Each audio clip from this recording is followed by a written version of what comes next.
This episode is brought to you by Honda. When you test drive the all-electric Prologue SUV, there's a lot that could impress you about it. There's the generous passenger space, the clean, thoughtful design, and the intuitive technology. But out of everything, what you'll really love most is that it's a Honda. Visit honda.com/EV to see offers. Shaq here, spinning fast-acting pain relief with Icy Hot. Ice works fast, heat makes it last. Icy Hot, you're so back. Whatever the occasion, effortless elegance is right this way. Because Hilton brings you new ways to stay courtesy of the Nomad London. And it doesn't stop at award-winning dining in a space draped in velvet and illuminated by vintage chandeliers. No, this day goes beyond with unparalleled personalized service and attentive hospitality. Oh, and did we mention the Nomad London can be booked using your Hilton Honors points at Hilton.com? Hilton, for this day.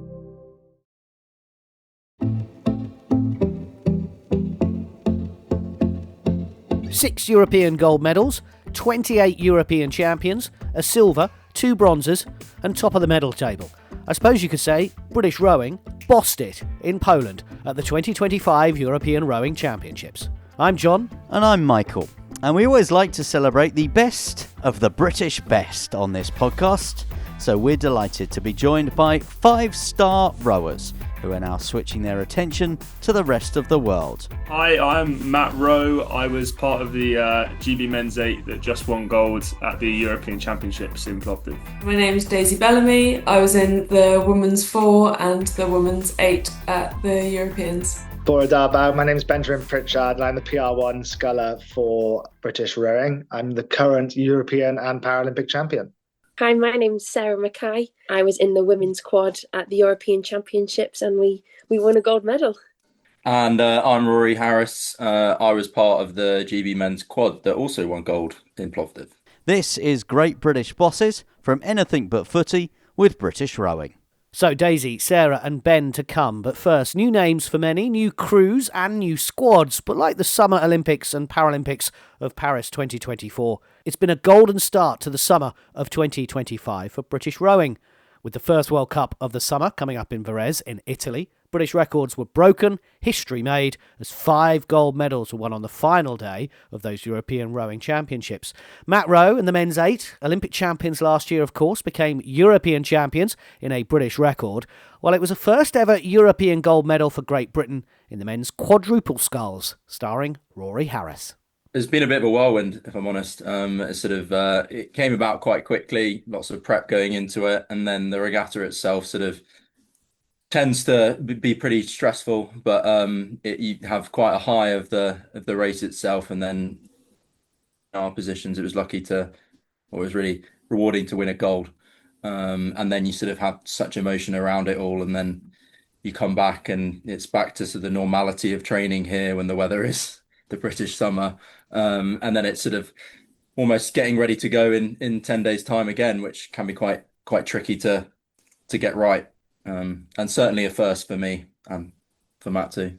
Yeah, it's kind of like you get the high for a few hours, and then it's already straight onto the next, and you get grounded back down to earth and ready to go again. We got three more races coming up soon in quick succession, so you kind of just have to refocus straight away.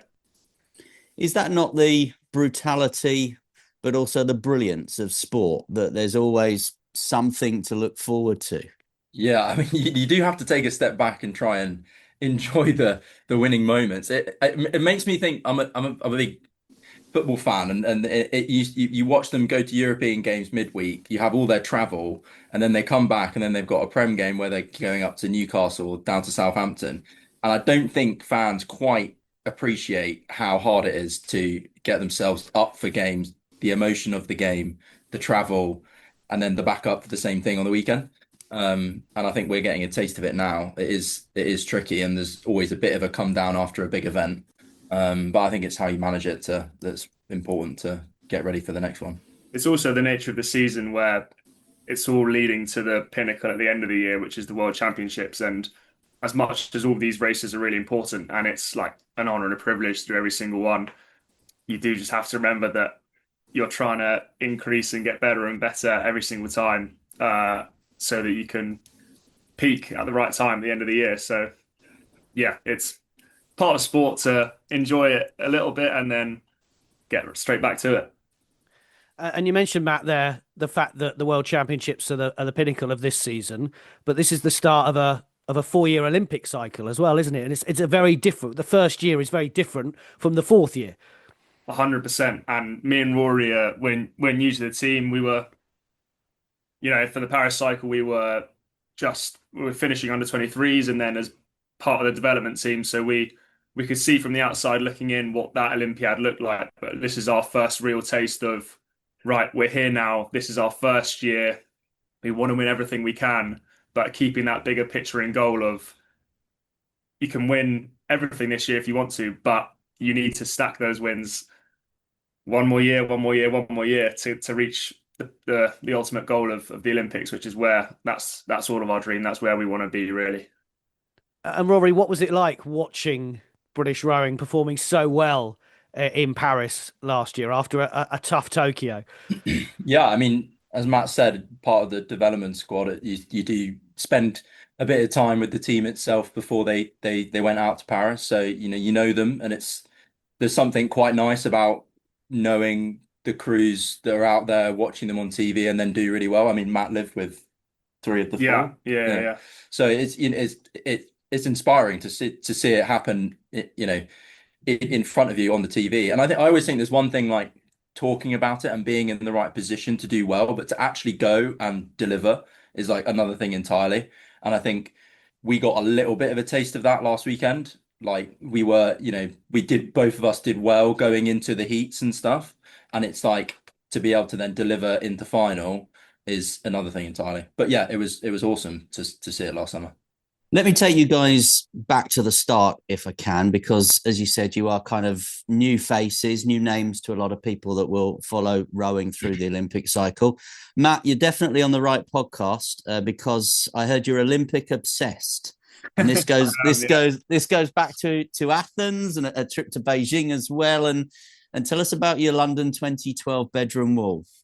One of our closest family friends she's called Rebecca Romero, and she was part of the GB rowing team in 2004 in Athens, and she won silver there.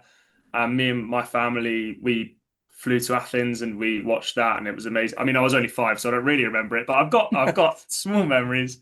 And then she switched to cycling for the next Olympiad, and she ended up winning gold in Beijing. So we went there and we followed her around to all the world champs and the World Cups in lead up to that.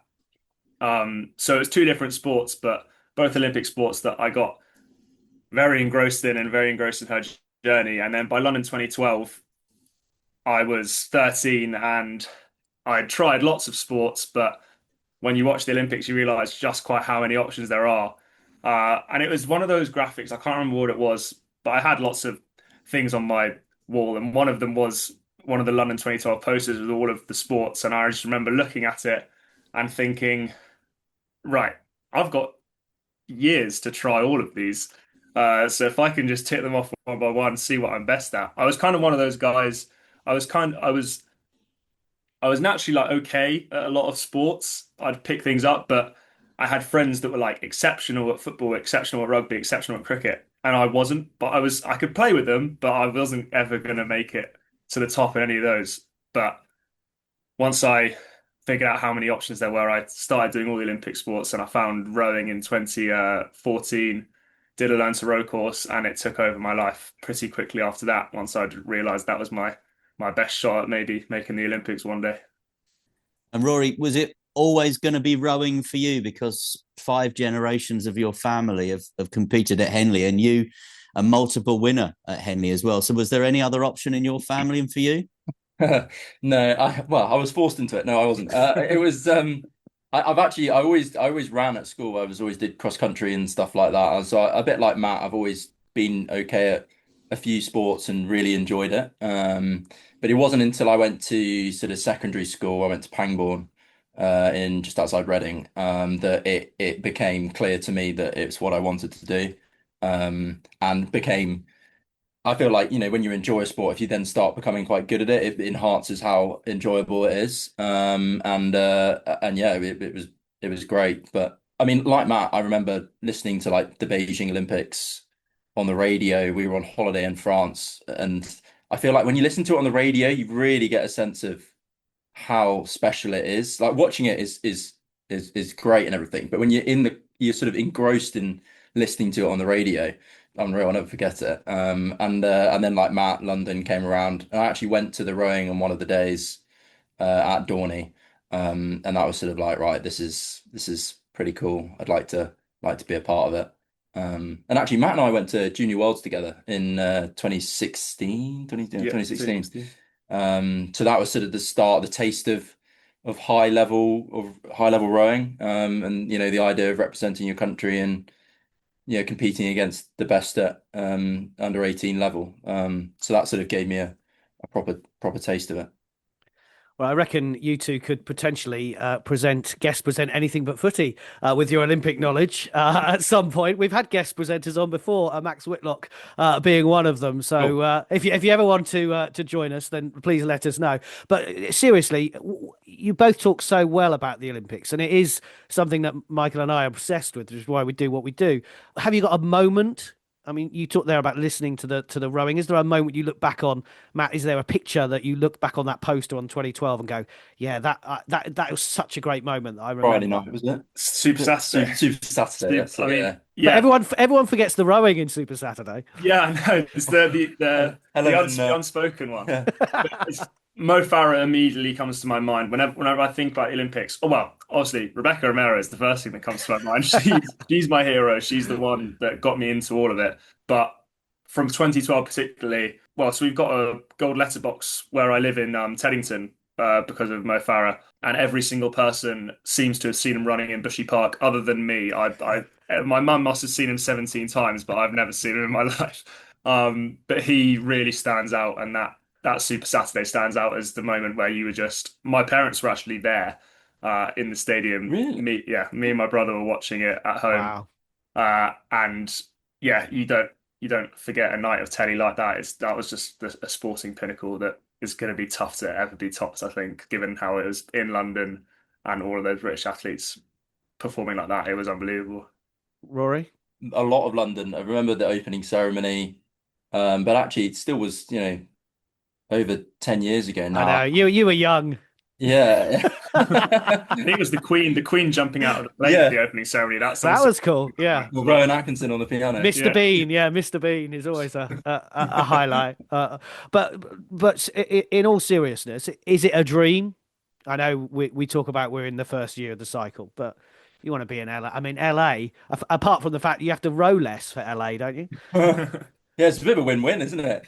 Olympic dream, and then you get to row 500 meters less. I think seconds to a home Olympics, which is the ultimate fantasy for anyone in Olympic sport. I think for me in America, with the way that Americans look at and treat sport, and I just think it's going to be one of the biggest pinnacles of the Olympics. I at least I hope it is if I get there. And yeah, it's a dream that I think about it every single day. There's multiple times a day. There's not a session that goes by where it's not somewhere in the back of your mind. And picturing it is quite a powerful thing to do to get you through, harder training days. I went to watch my housemates in Paris for one day when they won bronze in the 4. And that, given that I was a little bit older and I was maybe a little bit closer to achieving that goal, that was the first time I was ever there, and I got goosebumps thinking this could be me in 4 years' time, and I'm gonna work my absolute hardest to make that the reality and give my family that sort of day, because that's the dream. It's not just about the dream for you. I feel like elite sport is tough, whoever you are, and there's such a support group behind you, family, friends, that you almost want to do it for them as much as you want to do it for yourself. And I think sometimes you do have to pinch yourself a bit when you're going through, especially in the winter, day in, day out, some pretty hard training. You do have to just remind yourself what you're doing it for. And I think it's then weekends like last weekend where you realize why you're doing it. Because as much as the Olympics is a huge dream and it never leaves you, it is in 3 years' time. It's quite a long time away. And, like Matt said, like all these competitions we're doing, building to the Worlds this year and then eventually the Worlds next year and then the Olympics, you do have to take them as, stepping stones, keep it going, process driven. But yeah, I mean, it's a massive dream to go to the Olympics. That's the much more professional answer. Well, you brought a little tear to my eye there, the way you described listening to the Olympics on the radio. Because that is exactly what John and I were doing in Paris last year. I was lucky. I think I only covered rowing one day and I got a gold and a silver medal for Great Britain. So I didn't do too badly. I don't think you were rowing, to be fair. Yeah, but you know what I mean. I saw a gold and a silver, which I didn't think was too bad for one morning filling in at short notice. Thank you so much, both of you, for your time. All the very best in the World Cup in Varese. Yeah, thank you. Thank you very much, Thanks guys. so much. Appreciate it. Rory Harris and Matt Rose speaking to great British bosses from Anything But Footy with British Rowing. The women's quadruple sculls was one of the best races ever at Paris 2024. Olympic champion Lola Anderson has continued her rowing journey in the crew as well and won gold with victory in the European Championships. She's been joined in the quad squad by rowing newbie and qualified nurse Sarah Mackay. Yeah, no, it's amazing. I think I'm definitely on a cloud, and I think everybody else is. All just feels still like a bit of a dream, to be honest. Really cool and yeah, surreal, really. Take us inside the boathouse at this point, if you like, in the Olympic cycle, because we've come out of a successful Paris, but this is very much now a new team, isn't it? And obviously you must know there's a lot of hard work ahead. Yeah, definitely. I suppose it's kind of the first bits. I've only kind of just come into the squad. We've had trials throughout the year. I suppose we got a chance to show you performance, and so I managed to break in the last set of trials and seat racing and make it into the quad. So I'm quite new to everything, really. So it's amazing. I think just overwhelmed by like the professionalism of everything and the setup that we had at the Europeans and everything we've got access to, physios, physiologists, the great coaches. It's unbelievable, really. You mentioned how new you are. What's it like being welcomed into the legend that is British rowing with the success that we know that they have? Again, it's just like a dream, really. I suppose I've had it as a goal for so long, but you kind of come to the reality that it might not happen with it being such a big goal. So with actually kind of being there and being part of it, it's just, unreal, really. And you mentioned like some of the facilities, but what's the main difference from being part of this squad to what you were doing, say last year? What's the main difference? I suppose like you're at the kind of creme de la creme of rowing. It's so professional and everyone's there. They're kind of wanting to compete. But to be honest, I feel like I've experienced that throughout my kind of rowing career, I suppose you could say. I suppose because it's such a sport that needs so much commitment, so you find that as you kind of going up, you kind of meet loads of people who are as committed as you are and wanting to kind of achieve big things. One of the great things about this time of the cycle, Sarah, is getting to know the new team and learning what their stories are, because people love a story in sport, and your story's absolutely brilliant because you've been combining up until relatively recently rowing with another career. Yeah, I've kind of been balancing it with my nursing as well, so I've probably done that for the last 5 years, although I did it kind of alongside my nurse training as well. But I would say I wasn't really I was just enjoying sport with my degree at that point, really. But yeah, being able to take it a bit more seriously, and I think it's just been really special in a way, just to kind of, my nursing gave me such great perspective. So when rowing wasn't going so well, you kind of think, well, at the end of the day, it is a hobby and something fun and something that I'm lucky to be able to do, really. Yeah, a qualified oncology, a qualified cancer nurse. But how did you get into rowing, and how did you discover that you were quite good at it? Oh, well, I used to do a bit of running when I was at school. So when I went to the Freshers' Fair at Liverpool, I was actually looking for the running table, but it turned out that was by athletics. So whilst I was around the R section, it was all kind of labelled alphabetically. I thought, oh, well, I might give rowing a go, because 2 of my friends who were going to Manchester Uni said, oh, well, I'm going to give rowing a go. So I thought, oh, that'd be brilliant, because we'll probably go to similar races with being in the similar area. And so I thought it'd be a great way to get to see them. But they didn't quite stick at it. And here I am. I have a lot to thank them for.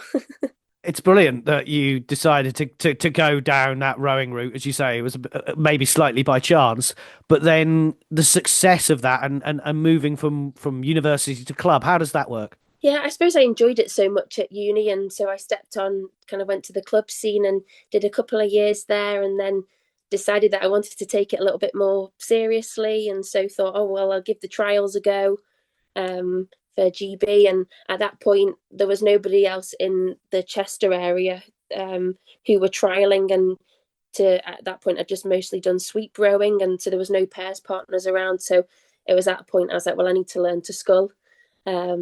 So I gave that a go, and now I prefer the sculling to the sweep now. So the sweep is one blade, and then the scull is two. So you can do the sculling by yourself. If not, you just go round and round. Yeah, round in circles. Can anyone get to your level of rowing if they've got the right mindset and the right commitment? Is it something you can teach? I remember speaking to Vicky Thornley going back to the Rio Olympics, and she obviously was big into equestrian, but then went to a talent ID day, famously capsized her first time rowing, but then goes on to win a silver medal. If you've got the right mental strength, the right physicality, can you teach it? I think you can, but I think at the same time you have to have something a bit crazy about you because of just the dedication that it takes. And but at the same time, I think just loving something, I think you get so much out of that as well, and enjoying it. And I think the life lessons that you can learn from sport, my coach at Grosvenor always spoke about that, that the life lessons that you can learn and take away from it are really special. And but I do think you can. In a way, I always think, well, if I can do it, surely other people can do it. But I was going to say that I think my physicality is more suited to being a cox, to be honest, than being a rower. You talk about your coach. That's Paul Turner, if I'm correct, at Grosvenor. How important is that coaching setup? You talked there about the professionalism with where you are now on the programme with British rowing, but that kind of club setup, if you like. I suppose Grosvenor was I've learned so much from Paul and from being at Grosvenor. And Paul he's a father of 3 girls. He full-time works, and so he's coaching on the side as well. And he'd be coaching me at probably 6 a.m. in the morning before we go to work. And so it was a massive commitment from him, and I owe Paul a lot. He was an unbelievable coach and really helped me to get where I am today. And he was brilliant, like great technical coach, and really he made me a better sculler than I was a sweeper originally. So yeah, I'm all about bigging up the coaches on this podcast, because if I've learned one thing covering Olympic and Paralympic sport, they are very much the unsung heroes of things. So I just wanted to mention that. Yeah, no, definitely. He's brilliant. And he came to watch me at the Europeans last week with him and his family. So that was really special. We'll finish how we started, which was, you mentioned the European Championships. Have you name dropped yet that you're a European champion? Have you said to someone, excuse me, I'm a European champion? You do know that, don't you? Oh, it's crazy, really. It doesn't feel quite real. I suppose I've had lovely FaceTimes with a few of my friends, and I spoke to my nurse colleagues yesterday. So showing them my medal and things, because I suppose they really supported me whilst I've been training at at Clatterbridge, and helping me out if I needed annual leave and different things at different random points. So yeah, there's a lot of people behind that medal for sure. It's not just me. So very lucky to have great people behind me, really. So, and the World Cup to come, the first World Cup to come, suddenly it's not just the Europeans, you've got the whole world. Yeah. Which again is it's so cool. So cool. Especially used to being on the start line and it'd be different names, different clubs, and now it's different countries. It's really exciting. So yeah, we'll go and give it a good go and see what we can do. Sarah Mackay, one of the 28 British European champions crowned recently, and the first rowing World Cup of the year to come. And we've more gold medalists to come on the podcast too. When I was younger, it wasn't really visible what was going on in a lot of the stuff. How do you manage that difference between 2,000 and 1,500 over the next 4 years? It's going to be super interesting. We'll talk about the shorter LA rowing course with Ben Pritchard and women's sport with Daisy Bellamy. This episode is brought to you by Indeed. When your computer breaks, you don't wait for it to magically start working again. You fix the problem. So why wait to hire the people your company desperately needs? Use Indeed's sponsored jobs to hire top talent fast. And even better, you only pay for results. There's no need to wait. Speed up your hiring with a $75 sponsored job credit at Indeed.com/podcast. Terms and conditions apply. This is Great British Bosses from Anything But Footy, with the British rowers bossing the European Championships ahead of the World Cup event in Varese later on this week. Now, Daisy Bellamy had a busy weekend rowing in the women's 4 and the women's 8 in Poland, and will do the same in Italy. It is really exciting. Around this point of the year, it's the gap of sport. So like it always feels like the Europeans lead that international standard, and like the team at the moment is very young. There's a lot of people that have come in off the back of the last Olympics. Obviously, there's a lot of athletes taking some time, and yeah, it's just a really exciting start to what we're doing. Daisy, this is going to be some summer of sport, isn't it, for women in this country? We've got the Lionesses coming up as well. We've got the Women's Rugby World Cup later on. And I know that is something you are really passionate and focused about, the promotion of women's sport generally. Yeah, I mean, I played a lot of sport growing up, and I did sociology for my undergrad, and one of the things that was very obvious was the gap in what was shown in all sorts of media around women's sport. I know that when I was younger, it wasn't really visible what was going on in a lot of the stuff.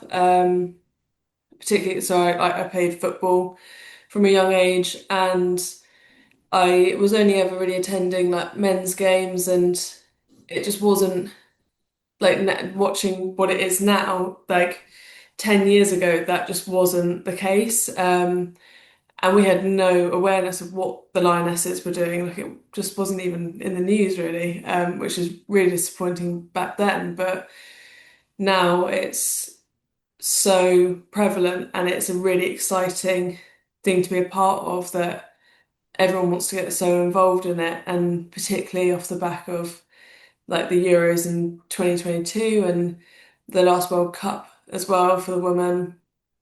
You're just seeing that like drive and engagement in young people particularly.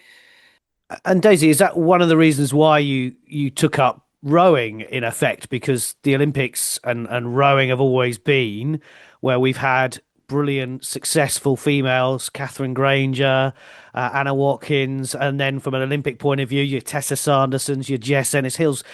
Olympics has been women's sport, certainly in this country, a huge success. Yeah, so Anna Watkins had been my brownie leader when I was really young, and she was a friend of my mum's. And then she'd, off the back of 2012, come into my secondary school, and like we didn't have anything to do with rowing at the school. And then I spoke to her, and she was just so encouraging and like such a great person to chat to about it because of all of her experiences. And I mean, she was doing like her PhD at the time, and just like balancing all these amazing things. And it was so inspiring to see that this like person could do it all, like, and nothing seemed to faze her. And she was so ambitious, and really went out there and yeah, went for it. Um, so I think that was definitely the person that really started it all. I'm a dad of two teenage girls. What would be your message to them and to other young girls listening about taking up a sport? What has it brought to you? And this doesn't necessarily have to be rowing. It could be any sport that a young girl wants to take up. But what does sport bring to you? I think so. Personally, I found joining rowing um, the teamwork that you just find in each other. And it's like, I mean, it's a pretty gruesome sport throughout the winter, and you've got to have such a strong like link as a team that you can get through that, and making every like all the really unenjoyable bits like still really good. And everyone is just like so united in what they do. And I think the main thing, particularly for young women, is to be watching and seeing what like all the other sports are doing, and obviously always do something that you enjoy. And like it doesn't even have to be going for the trophies and the medals and the like international stuff. It's whatever you find that enjoyment in, and like sport is brilliant on all levels. Um, whether that's just being able to see your friends or going like on your like run clubs or the five-a-side that you join, or I mean I looked at joining the football team at uni this year, which I just maybe would have clashed a little bit, but it's just because I still really enjoy that part of sport, and I'm terrible at football, but like it is such a great thing to be a part of, and everything else that it teaches you alongside it. You just meet so many different people. I just don't think there's any negative parts on participating on any level. Daisy, just to finish with, the World Cup's coming up, first of two World Cups before a World Championships. How much harder is it to go from European Championships to a World Cup when effectively the rest of the world come in?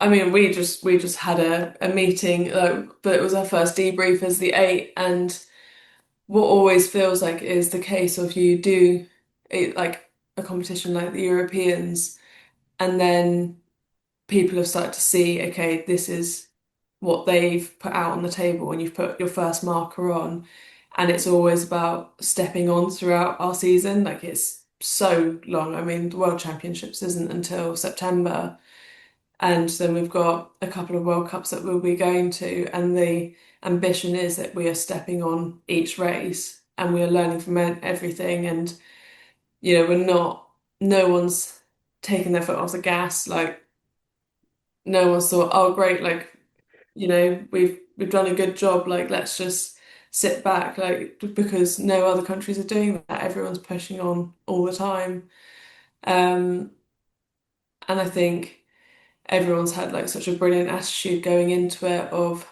looking at what we've done well and what we can improve on, and it's just pushing to get the best out of it that we can. Because it must be so hard to peak in 4 months' time. The World Championships, you say, it's 4 months away.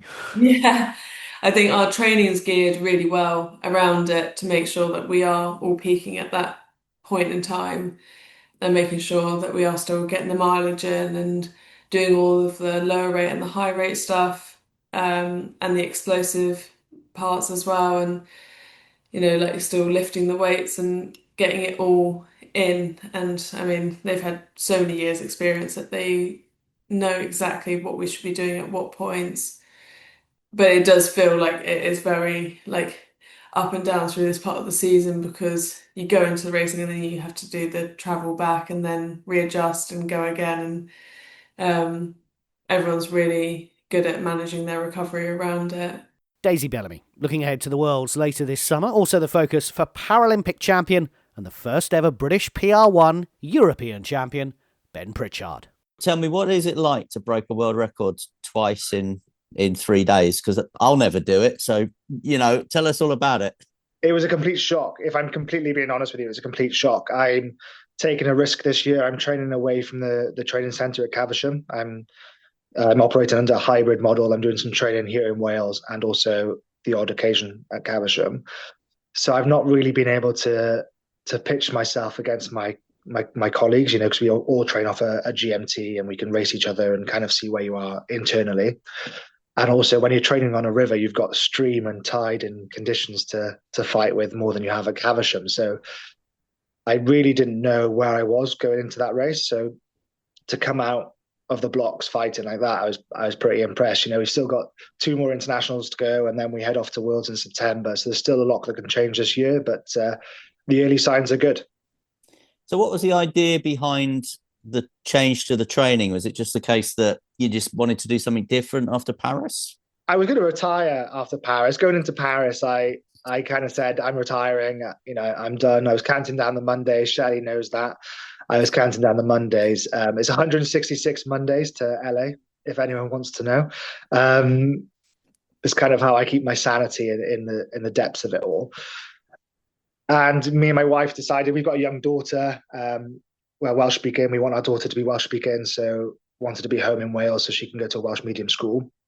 So we kind of made the choice that after the games was the right time to move home. Meg could start a new job. My daughter wasn't in school in England and she wasn't starting school. So we could come home, we could find where we wanted to live in South Wales, and we could find a school that worked.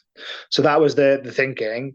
And then about 2 weeks into my retirement or my post-Paris life, I was like, I think I want to go again. I was getting faster going into Paris. I was getting stronger. I just had this internal thing that I wasn't done with the sport. I love rowing. I never thought I'd say that, but I do. I love going backwards, and I love what we get to do as a job, and I'm very privileged to do it. So I had a conversation with British Rowing about whether I could make it work training remotely. And I think they're also taking a gamble. And I think this year is a good year to try it because it's, the furthest away from the games. And we've got, if it goes wrong this year, then obviously we can fix it quite quickly. But my plan is to establish it that it works as a long-term solution, and I think especially on the Paralympic side of the sport, a lot of athletes don't come to the sport having had Caversham as their end goal. On the able-bodied side, if you've joined rowing at school or university or whatever foundation track into the sport you had, Caversham is probably the end goal because that's where But like for me, I had a life set up already, and I had an accident, and then I was thrust to come to Caversham. So I'm trying to path a way where this hybrid model works. Now, Caversham is a great facility, and I still benefit from it. The physio is there, the doctor is there. It is so much easier training at Caversham than it is training in Swansea. I turn up, my boat is there. If it's broken, somebody can fix it. The tools are there, everything is there. I don't have to have 3 people to help me get my boat on the water. So it will definitely have to be a hybrid approach where I spend time at Caversham and I spend time in Swansea. But like I say, the early signs are good, and hopefully we can keep making that work. On a flippant note, Ben, you could say there's something in the water in Wales if you're getting faster. Yeah, Welsh water, Welsh air. That old adage of a happy athlete is a fast athlete. I genuinely believe that. I am happier when I'm in Wales. Shelley will attest to that. I am definitely happier when I spend time at home. And it was something actually we identified going into Tokyo in the lockdown era. I really struggled being away from home. It's just this innate thing that I need to be in Wales every now and again. So actually Tom Dyson going into Tokyo when around COVID restrictions would allow me to come home every now and again just to get like a reset. So yeah, we'll see how it works. But yeah, so the plan is that this year is going to go well, and I'm going to trade from Wales, and then we can see what happens next year. I think it's no secret, but I think at the moment the majority of my training is done in Swansea and less is done in Caversham. And I think as we get towards the games, that will shift where, in games year LA, I'm probably going to be doing the majority of my training in Caversham and less in Swansea, but there'll still be a balance. 2 name checks for Shelley in this interview, which you'll be delighted about. For people that don't know, Shelley is the communications lead at British Rowing. But I think we sometimes underestimate in sport, and I think I'm probably as guilty as anyone of this, the importance of family. And you mentioned obviously, being a dad, being a husband, and we don't talk about that enough, do we? Yeah, it has a huge impact on my performance. If I've seen Eva, or if I've seen Megan, or if I've seen my mum and dad or my brothers, it has a huge impact. As an athlete, you are well aware that there will be sacrifices, and you have to make sacrifices. Not going to friends' weddings, not going to funerals at times. That those are sacrifices that are just part of the course. But for example, one of my oldest friends has had a baby called Ivy. Shout out for Ivy, but she's 7 months old, and I'm meeting her for the first time on Saturday because that's how busy our lives have been. So I've got a very, very supportive group of friends and family that understand that there are sacrifices and I have to say no. But me and Sam Murray from the PR3 double, we're talking about athlete guilt, because you get to the point where your friends kind of feel guilty for asking you to do things because you're so tired all the time, or because you've said no so much, they end up stop asking, and then you have this awkward conversation of whether actually you've let them down as a friend or whether you feel like ostracized. And actually, it's just a product of doing what we do, and it is difficult to manage. But yeah, Tokyo really highlighted to me how much I needed to be around friends and family to be happy to perform. I've got a great photo from actually the Europeans, and it's Eva peering over the iPad screen to watch my race. And my brother just texted me after the race that photo, and he said, "This is your why," and he's 100% correct. Eva knows rowing better than most. She watches it. I was injured when she was born, so I was watching my teammates compete at the Europeans actually, and she was watching it from, I think she was 3 or 4 weeks old. So she will know it inside and out by the time she's 18 for sure. When you look back now on Paris, how do you reflect with that Paralympic success? To be honest, I did a load of prep going into Paris, and we knew I was going to be in the hunt for a medal. I didn't think I was going to have that 11-second gap, is my honest opinion.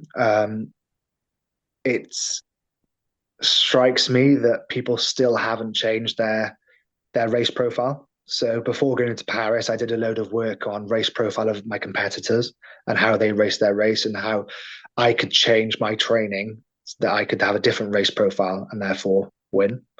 And coming back from the Europeans, what I will say is that the race profiles are very similar to what they were. And I am still trying to change my race profile and how I attack the training. And what I think our sport needs to remember is in LA, we'll be racing over 1,500 meters. So your training needs to change and race profiles need to change. And that's what I'm trying to work out now. I'm trying to use the lessons learned from Paris and apply them to a new distance, because it will be ultimately a new sport. If you look at the 8, for example, the flagship event, that goes from a 5.5 minute race to a 3 minute race. That's basically going to be a flat out sprint, whereas on my end of the spectrum, the slower, the PR1 women's is the slowest boat class. But if you look at my end, because I have the data and the knowledge, I'm probably going to be going from an 8:40 minute race to a 6:20, 6:30, somewhere in that region.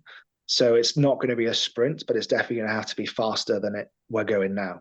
And I'm pretty scared about that, because the sport as a whole, we aren't changing our race distances until the last year. So we are racing over 2,000 meters until the very last moment. So I'm going to have to learn a lot of lessons in this coming months to see how I attack that come LA. So in some ways, with the World Championships later in the year, actually what you want to be doing is winning at 1,500 meters, don't you? Over the next 3 years, that's arguably where you want to be winning before you get to 28.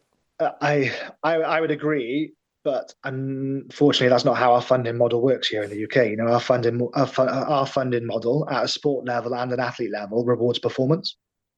So you have to be winning when you cross the line, because that's when it matters.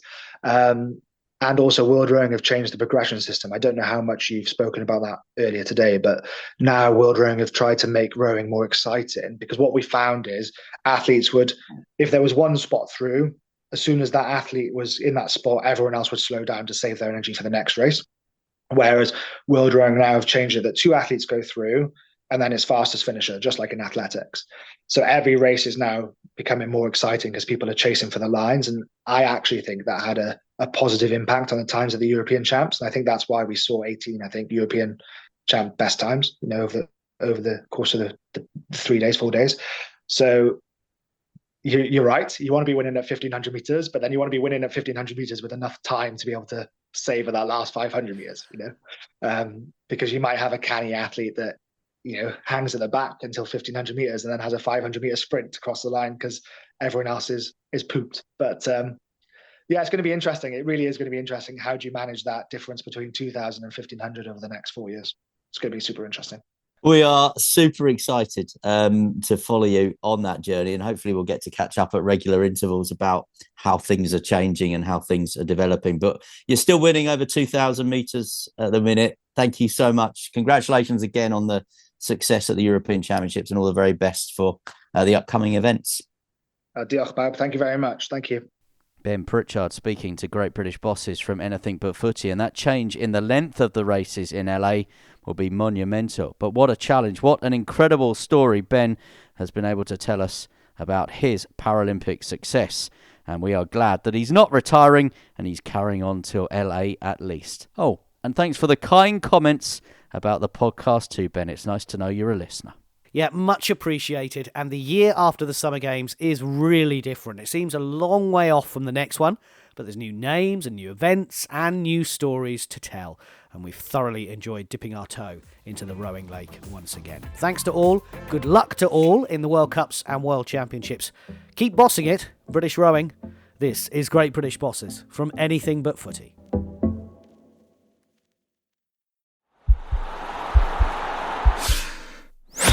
This podcast is part of the Sports Social Podcast Network.